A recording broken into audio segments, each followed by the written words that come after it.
మంచు మనోజ్ను ఉద్దేశించి మోహన్ బాబు ఒక వీడియో రిలీజ్ చేశారు. అందులో మోహన్ బాబు మాట్లాడుతూ, మనోజ్, నేను నిన్ను చిన్నప్పటి నుంచి చాలా అల్లారు ముద్దుగా పెంచాను. నేను నీ చదువు కోసం ఎంతో ఖర్చు పెట్టాను. కానీ నువ్వు నీ భార్య మాటలు విని నా గుండెలపై తన్నావు.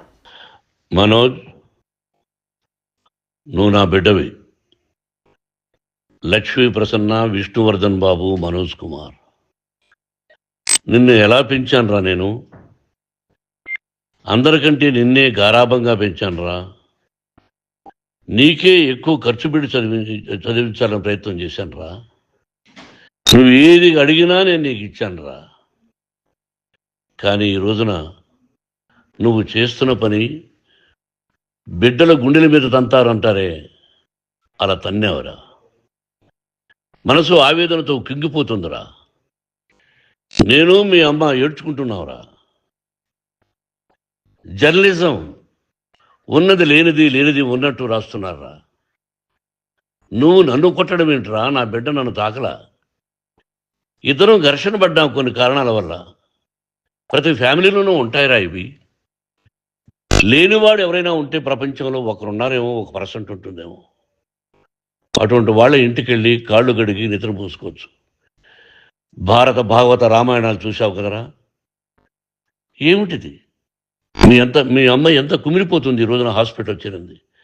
నీ వల్ల హాస్పిటల్ చేరుతాను.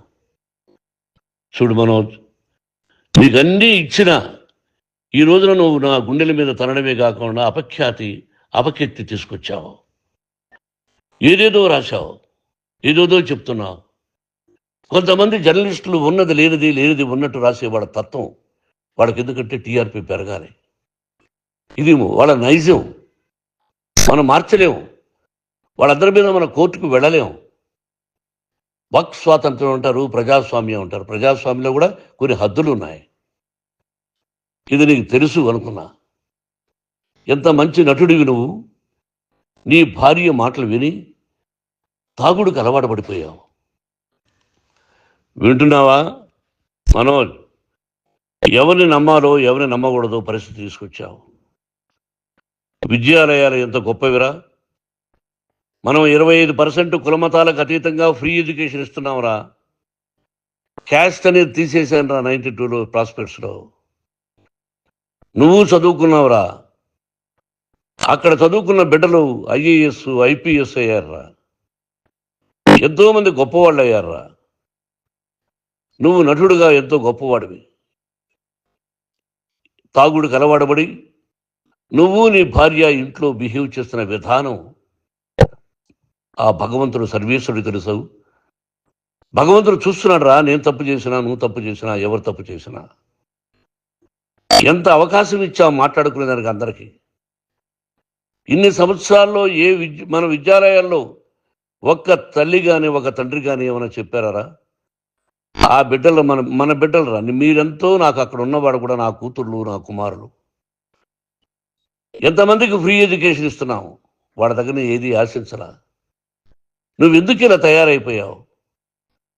ఎందుకు ఇంట్లో ఉండే పని వాళ్ళందరినీ కొడుతున్నావు? పనివాడు వాడు పని చేసుకోవడానికి మన ఇంటికి వచ్చాడు రా.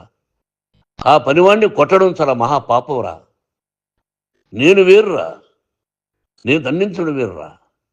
నేనెవరిని ఆ చిన్న చిన్న వాళ్ళని కొట్టి ఇచ్చేసి చేయలేదురా. సినిమా ఇండస్ట్రీలో మోహన్ బాబు కొడతాడు, తిడతాడు అంటే అది షూటింగ్లో జరిగి ఉండొచ్చేమో. కానీ ఇంట్లో ఉండి 10 సంవత్సరాల నుంచి 20 సంవత్సరాల నుంచి పనివాళ్ళు ఉన్నారు. నేను ఇంట్లో లేని సమయంలో వాళ్ళందరినీ కొట్టి వాళ్ళ ఫోన్ లాక్కొని ఒకడైతే చచ్చిపోవాలి. వాడు పోలీస్ కంప్లైంట్ ఇచ్చి ఉండొచ్చు. నేను వద్దు అని వాడిని బతిమాలాడు. పోలీస్ కంప్లైంట్ కూడా ఇవ్వలా. ఇంకైనా నువ్వు నీ భార్య మారి బయట ఉండండి రా అన్నాను నేను.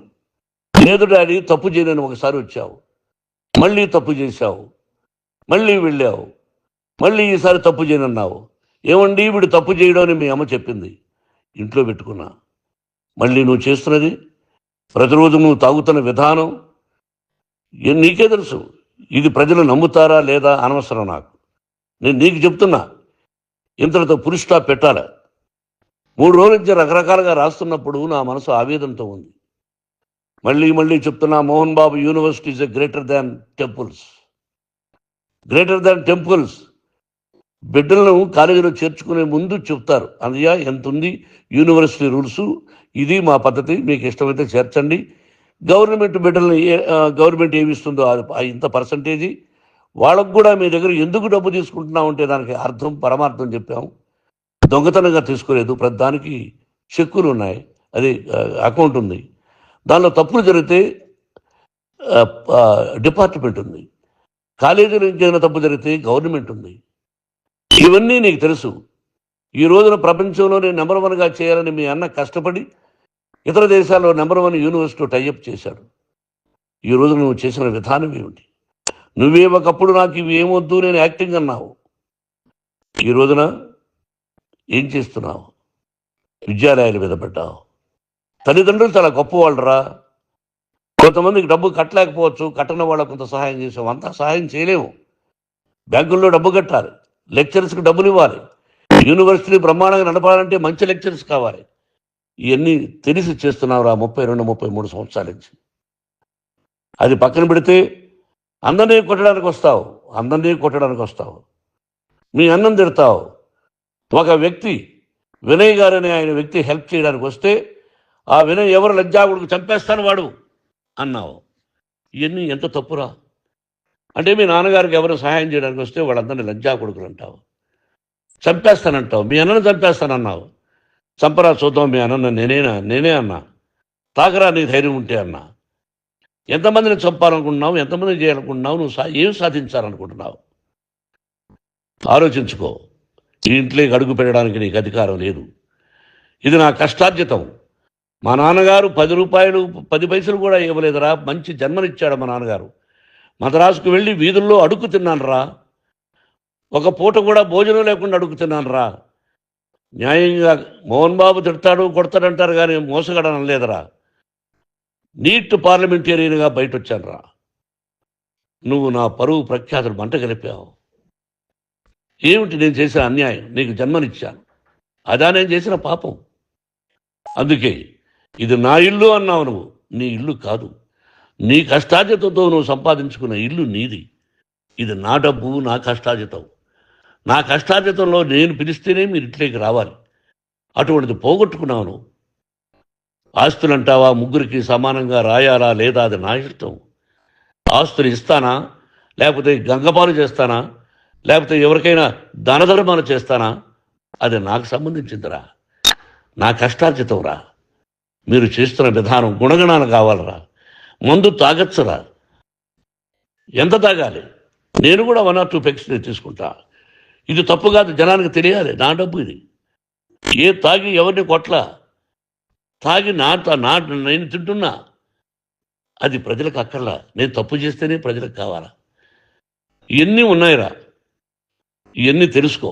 జర్నలిస్ట్ సోదరులారా, మీకు నా గతాన్ని తెలుసు, నా భవిష్యత్తు, నేను ఎక్కడి నుంచి వచ్చాను కూడా మీకు తెలుసు. ఈ రోజున మీరు రాస్తున్న విధానం, నా బిడ్డ నన్ను కొట్టాడన్నారు, ఎంత తప్పు. ఈ రోజున నా బిడ్డ మీద కోపంతో అవును చెప్పచ్చు, కాదు, వాడు నా మీద చెయ్యెత్తలేదు. నేను ఘర్షణ పడ్డాం. ఘర్షణ వేరు, కొట్టుకోవడం వేరు.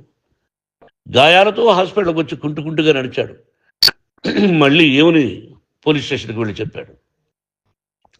ఎవరో 2 ఉన్నారు, వాళ్ళిద్దరూ నా మీద దాడి చేశారన్నాడు. నా ఇంట్లో పనిచేస్తున్న వ్యక్తుల గురించి పోలీస్ స్టేషన్కి వెళ్ళి చెప్పవలసిన అవసరం అతనికి లేదు, హక్కు లేదు. పోలీస్ డిపార్ట్మెంట్ కూడా తెలుసుకోవాల్సిన విషయం.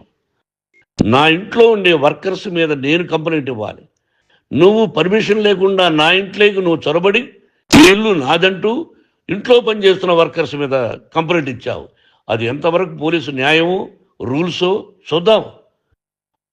పోలీస్ డిపార్ట్మెంట్ ఇంటికి వచ్చింది, వాళ్ళకి రాశాను ఉత్తరం, అయ్యా నేను సీనియర్ సిటిజన్ని, నాకు రక్షణ లేకుండా ఉంది, నా బిడ్డ వల్ల నా ఇంట్లో నుంచి నా బిడ్డను పంపించేసి ఇది నా ఇల్లని. వాళ్ళు నాకు సమాధానం ఇవ్వలేదు. ఇవ్వకపోగా ఎవరిని పట్టించుకోలేదు.